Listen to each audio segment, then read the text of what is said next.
Antes, entretanto, de nós começarmos a tratar desses 4 princípios da administração científica, nós vamos dar aí primeiro umas pinceladas nas premissas que nortearam Taylor na elaboração desses seus princípios. A primeira premissa é a premissa da produção padrão, o que, em suma, significa o nível de produção ideal, o qual só pode ser alcançado mediante o estabelecimento e a implementação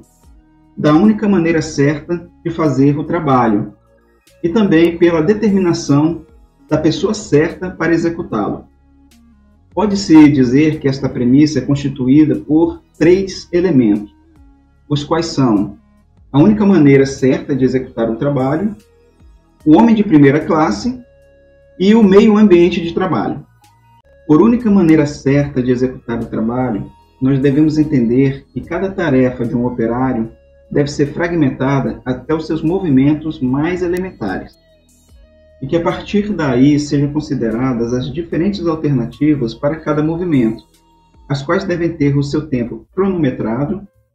elegendo-se aquela mais simples, ou seja, a que reúne menor fadiga com menor tempo de execução. Depois de determinadas, então, as formas de execução mais simples de cada tarefa, elas seriam reunidas em uma cadeia de tarefas, a qual corresponde ao trabalho do operário, e do qual teriam sido eliminados todos os movimentos considerados inoportunos ou improdutivos, restando apenas aqueles movimentos mais simples e que demandavam menor tempo para sua realização. A ideia dessa análise era garantir a realização das tarefas no menor tempo possível e com a menor fadiga para o operário. A premissa da única maneira certa de realizar o trabalho afastava o empirismo e a improvisação na realização das tarefas e substituía-os pelo planejamento do trabalho realizado em bases científicas. Pretendia-se melhorar o todo pela melhoria da eficiência das partes, ou seja, melhorar a produtividade total da fábrica pela otimização de cada tarefa considerada em particular. Essa mesma tendência também será verificada na tentativa do estabelecimento do homem de primeira classe, como nós veremos a seguir. Antes, entretanto, é importante dizer que Taylor não restringiu seus estudos à racionalização do trabalho do operário apenas, mas também estendeu-se sobre a racionalização do objeto do trabalho do operário, ou seja, as matérias-primas e os instrumentos utilizados na execução das tarefas.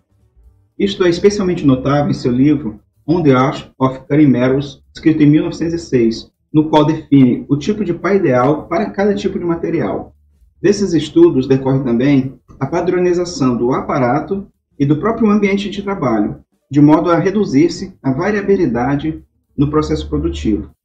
e assim aumentar a simplificação do processo e a segurança nas medidas, tais como tempos e quantidades relacionados à produção, e, consequentemente, aumentando a própria produtividade. O resultado mais evidente dessa abordagem é que ela rompe de uma vez por todas com os velhos resquícios do modelo das corporações de ofício, que se traduzia na eleição individual pelo trabalhador daquela forma que ele julgava ser a melhor para realizar sua própria tarefa. A partir deste momento, o trabalhador passa a agir sob estrito modelo de trabalho, o qual é determinado pelos administradores que ditam a melhor e única maneira permitida de realizar a tarefa, e também os tempos padrões nos quais cada tarefa deveria ser realizada. Tudo isto sob rígido controle, a fim de garantir os padrões definidos pela administração. O treinamento para o cargo também passa a ser mais simples e estrito, baseado no desenho do cargo, ou seja, na execução de uma sequência de tarefas simples e altamente padronizadas. Como parte deste treinamento, Taylor propôs a elaboração de cartões de instrução